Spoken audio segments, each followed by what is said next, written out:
दोस्तों, रेखा का नाम सुनते ही बॉलीवुड की एक अधूरी लव स्टोरी आपको याद आती होगी। वैसे रेखा का अफेयर समय समय पर अलग अलग लोगों के साथ रहा, लेकिन रेखा की किस्मत ने हैसत धोखा दिया और आज भी वो अकेली है।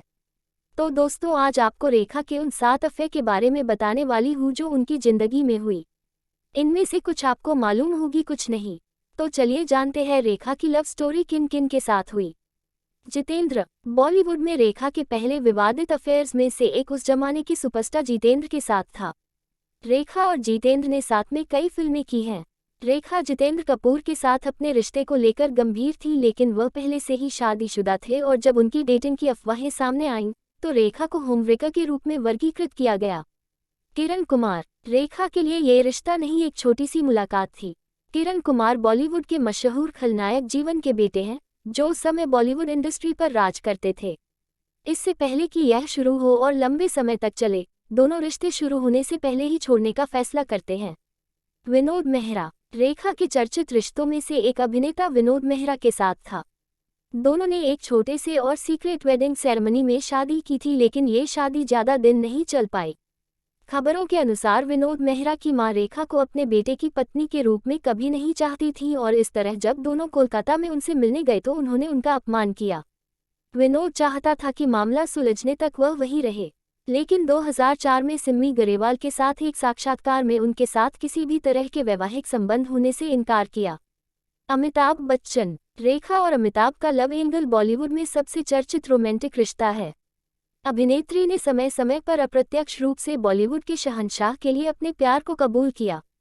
रेखा और अमिताभ की साथ में पहली फिल्म दो अनजाने हैं। उन्हें यश चोपड़ा की सुपरहिट फिल्म सिलसिला में साथ देखा गया था। जब इंडस्ट्री में रेखा और अमिताभ की कहानी बनने लगी तो अमिताभ बच्चन की पत्नी जया बच्चन ने उन्हें रेखा के साथ काम करने से रोक दिया। मुकेश अग्रवाल। रेखा ने दिल्ली के एक बिजनेस टाइकून मुकेश अग्रवाल से शादी की।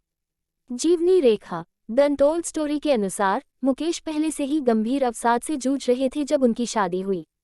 रेखा को अपने डिप्रेशन के बारे में कोई अंदाजा नहीं था और वह बॉलीवुड में रेखा के अभिनय करियर से खुश नहीं थे। जब वे अलग हुए तो मुकेश और अधिक अवसाद में चला गया और फिर उसने आत्महत्या कर ली। मीडिया ने उसे ट्रायल पर रखा और उसे खलनायिका, नरभक्षी आदि कहा गया, लेकिन वह भूमिगत हो गई। कुछ समय बाद वह फिर से रानी बनकर उभरी। संजय दत्त। सालों बाद 80 के दशक में रेखा और संजय दत्त के अफेयर की अफवाह हुई। दोनों ने इसे कभी स्वीकार नहीं किया। ये भी अफवाह थी कि रेखा सिंदूर लगाती हैं, लेकिन सभी अफवाहें हमेशा अफवाह ही रही क्योंकि दोनों ने ही इस बात का खंडन किया था।